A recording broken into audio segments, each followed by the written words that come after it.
Merhaba arkadaşlar. Bugün sizlere kompresörün arızalar nelerdir, hangi arızalar yapar, onları anlatmaya çalışacağım. Bu kompresörümüzün büyük bir ihtimal piston kolunda sıkıntı var. Çünkü çalıştığı zaman zorlama, motorda zorlama, hava basmama öyle bir hata şeyi veriyor. Daha doğrusu. Şöyle. Piston kolumuz burada. Piston kolumuzu çıkartmamız için şu plastiği almamız lazım. Şuradaki vidaları sökmemiz lazım.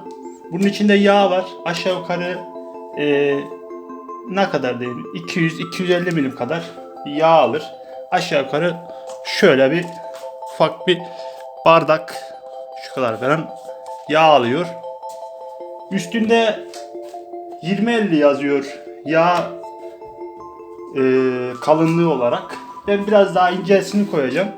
Birazcık da fazla koyacağım yağsını ki birazcık yağsı hem yağ atma yapıyor az bir şey. Onun için fazla koymak bence biraz daha mantıklı, yani devamlı bakmamak için. Hemen sökelim bakalım arıza tespit doğru mu? Hemen şu kapağımızı alalım. Zaten şöyle göstereyim. 1, 2, 3 tane bu tarafta, 3 tane de karşısında var bunun vida. Hemen onları sökelim. Bunu söktüğümüz zaman motor komple yere düşüyor. Onun da bilgisini verelim.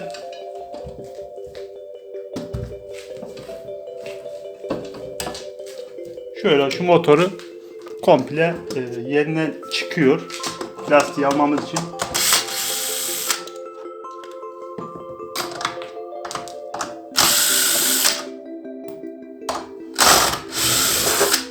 Tabii ki bunları yapmadan önce yağsını boşaltın. Ben uzun sürmesin video diye yağsını boşalttım. Şöyle.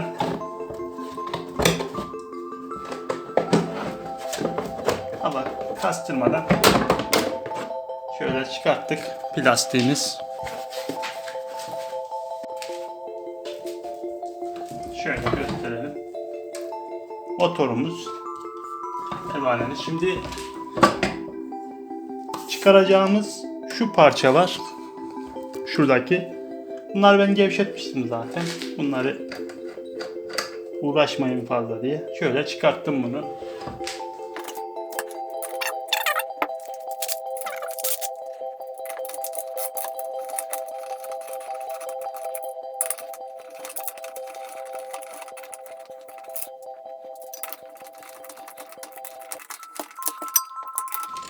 Böyle şeylerde bilginiz yoksa hiçbir şekilde kurcalamayın. Bir yetkili servis ya da ona benzer tamirci, onlara yaptırın.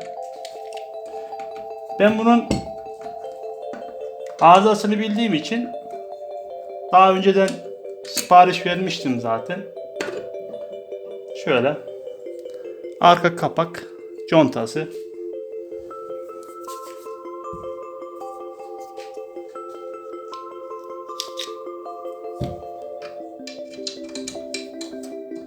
Şuradan üst pistonun olduğu yeri alacağım şimdi de.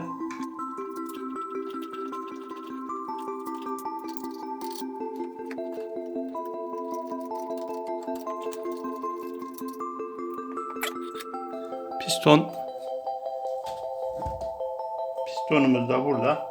Piston şöyle kolay bir çıkar. Şurada hiç bağlantı yerinde hiçbir şekilde bir vida ya da ona benzer bir şey yok. Şöyle hafif kangırttığın zaman hafiften ya da şöyle hafiften çevirdi mi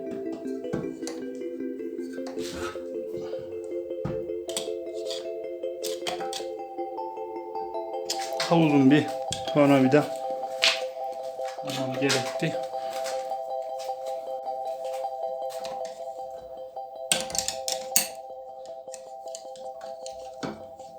Bunun zor çıkmasının nedeni de piston kolu demek ki çok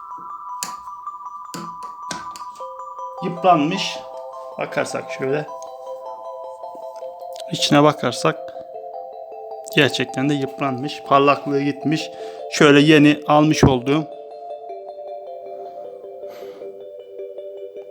piston koluna bakarsak ikisinin farkı. Şimdi şuradan ben şeyleri alacağım. Sekmanın şeylerini. Hemen sökeyim.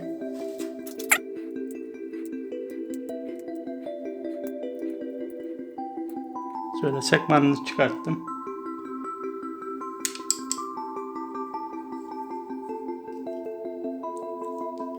Şöyle çıkaralım.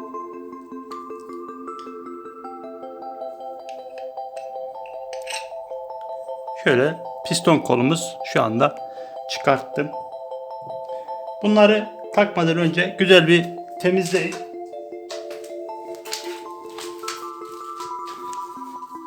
Şöyle temiz bir bez yardımıyla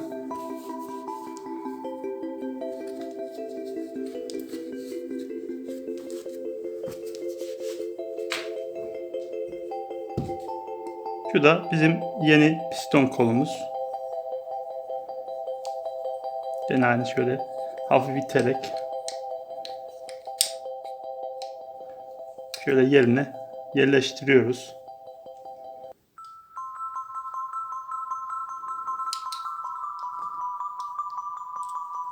Sekmanı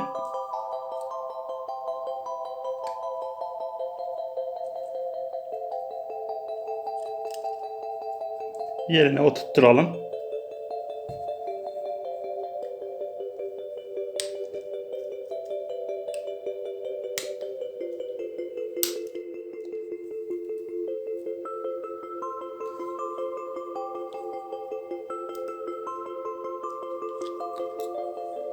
Böyle oturtturdum. Tekrardan bir temizliğini yapalım.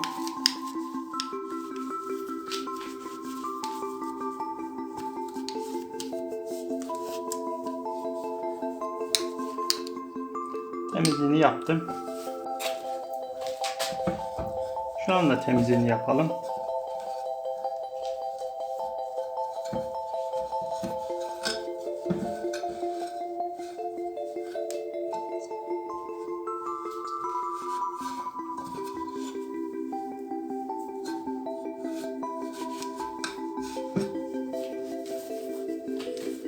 Buranı da yaptım.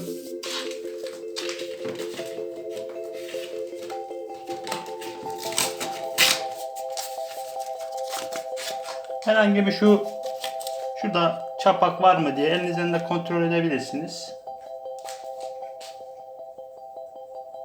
Yoksa varsa da yani az bir şöyle çok az bir şey çapakları alacak şekilde şey yapabilirsiniz. Zımpara çekebilirsiniz.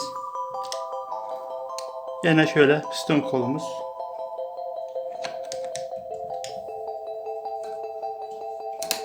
Çok rahatlıkla yerine oturuyor. Şöyle oturtturduk. Bunu da güzel bir temizleyelim.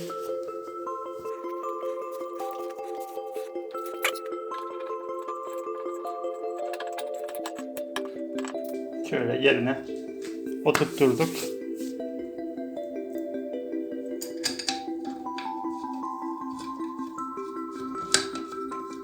Vidalarını takalım yerlerine.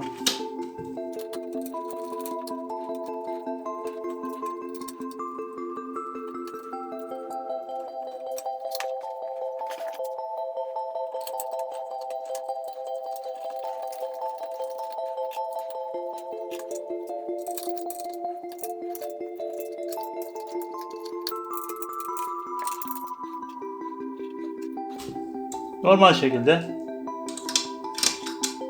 sıkacağız bunları da.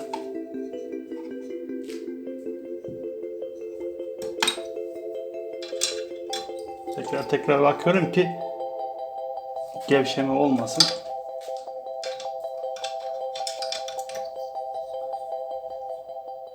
Piston kolunu nereden bulacak diye soracak olan olursa da ben bunu yurt dışından sipariş verdim. AliExpress üstünden. Bizim Türkiye'de büyük bir ihtimal kompresör satan yerlerde vardır.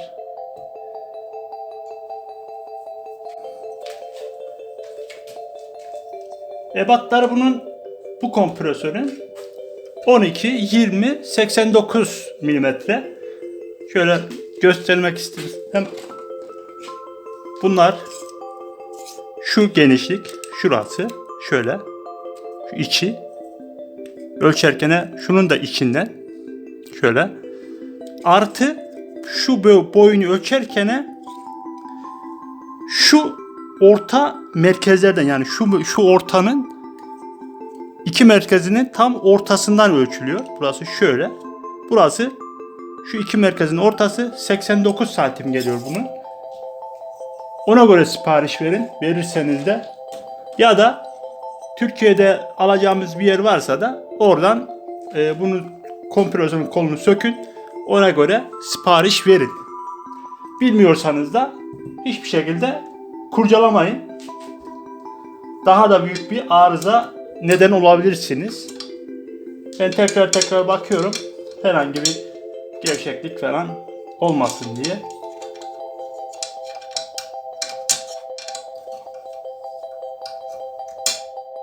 Tamamdır.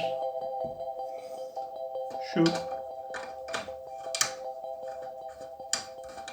rekorumuzu da bağlayalım. Sıkalım.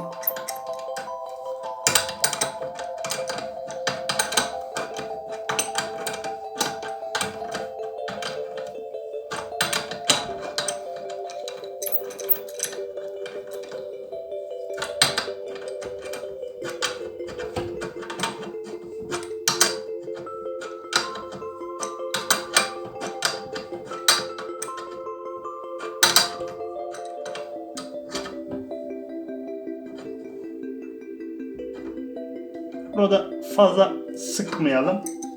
Herhangi bir gelen rekora zarar vermesin diye. Hafif bir şöyle bakarsak herhangi bir şey var mı gibisinden. Elinize rahatlıkla dönmesi lazım şura.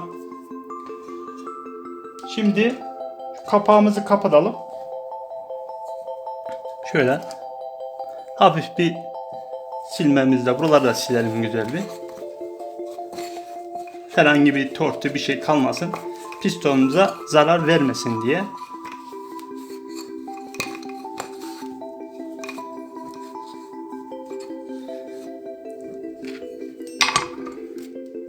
Contamızı da bir hafif bir silelim. Şöyle.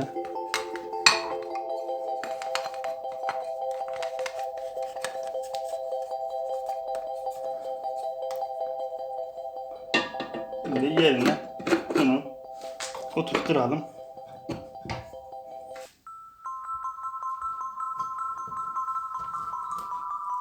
Dört tane vida sökmüştük zaten.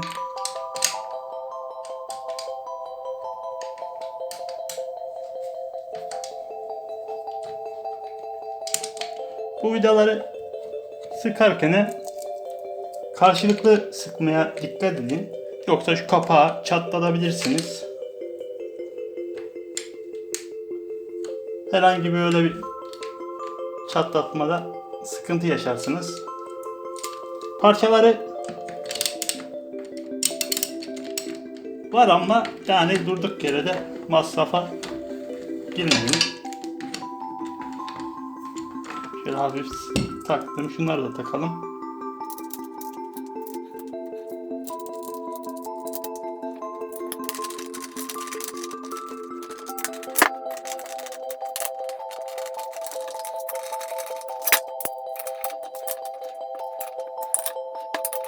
Aşırı güçlenemeyecek şekilde, normal şekilde sıkabilirsiniz.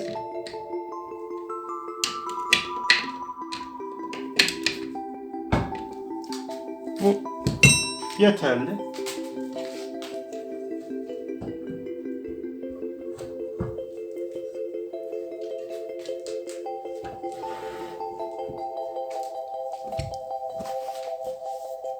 bobinlerin olduğu yerleri hafif bir şöyle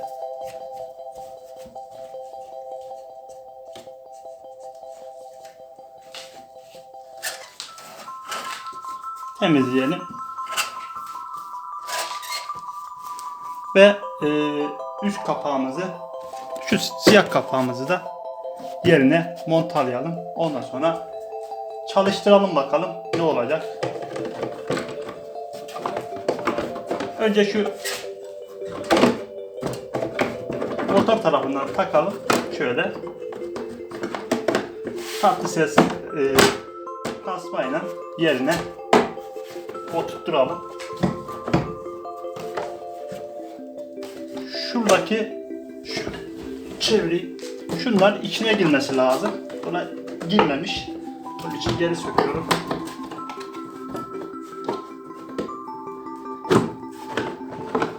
Yani şunlar şu içine geçecek. Aynısı gibi arka tarafta aynı. Tamam, arka taraf geçmiş yerine.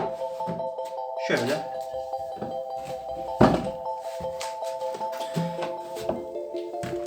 Tamam. Biraz sıkalım.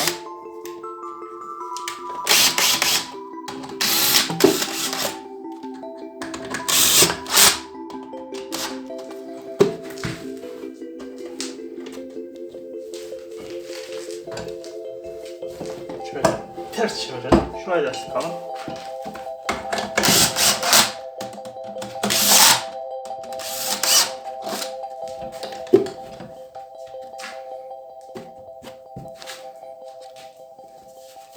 Son bir kez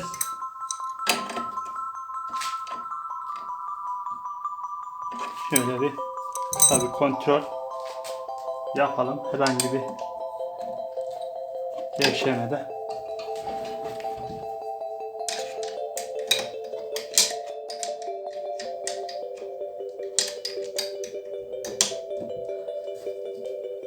Tamamdır.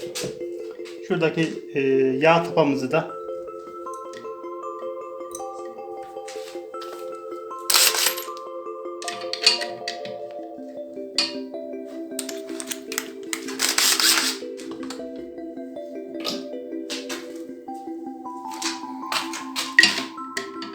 yağ tapamızı bir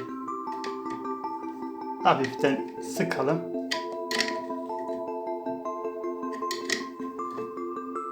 Tamamdır. Şimdi şu yağ koyma yerimizden yağımızı da boca edelim. Sonra çalıştıralım. Aşağı yukarı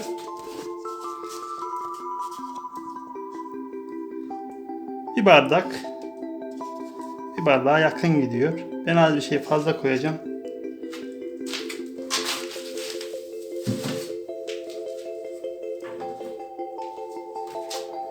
Şöyle koyalım. Fonimizi de alalım. Bir yere dökülmemesi için.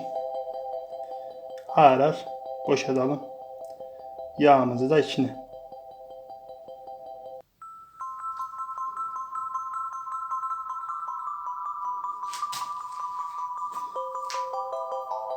Bir yandan da yağ göstergesine bakalım ki fazla aşırı da yağ koymayalım. Yere boşaltmak zorunda kalırız.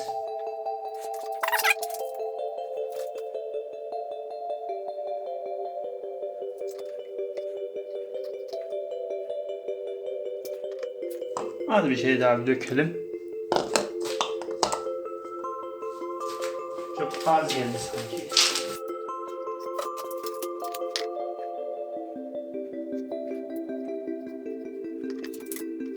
Yeterli. Aşağı yukarı şöyle bir çay bardağı, pet bardaktan bir bardak yağ alıyor içi. Sızsın biraz içine. Tamam.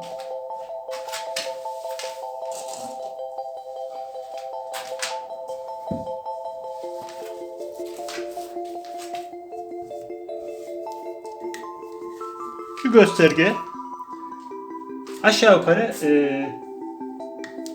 çok milim aşağısında da olabilir. Çok milim, yani tam şeyinde de olabilir. O da yapacağınız şey kompresör düz bir alanda durması lazım. Şöyle durursa, yani tam terazide durursa tam kıvamına gelecektir bu. Tam üstünde tutarsanız tam yeterlidir. Tabii parçasını da silelim şöyle yavaştan.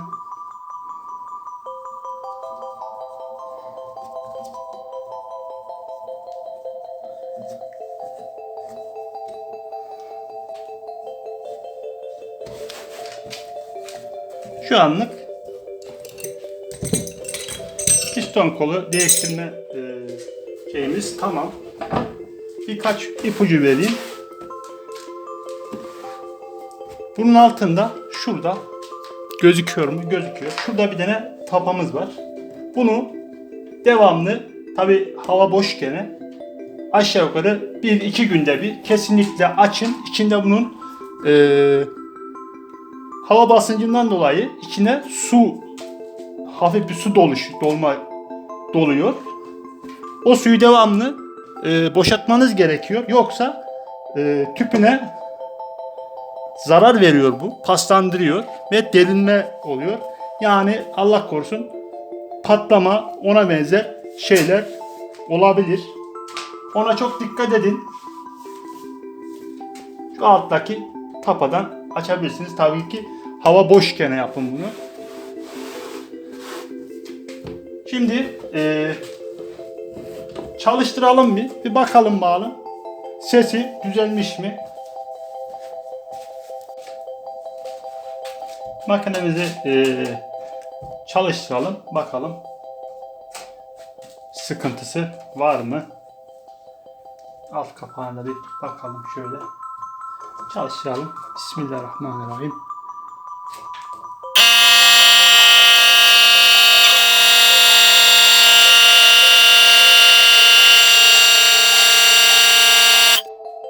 Herhangi bir çalışmasında bir sıkıntımız yok. Gayet başarılı bir şekilde piston kolunu değiştirmiş bulunmaktayız.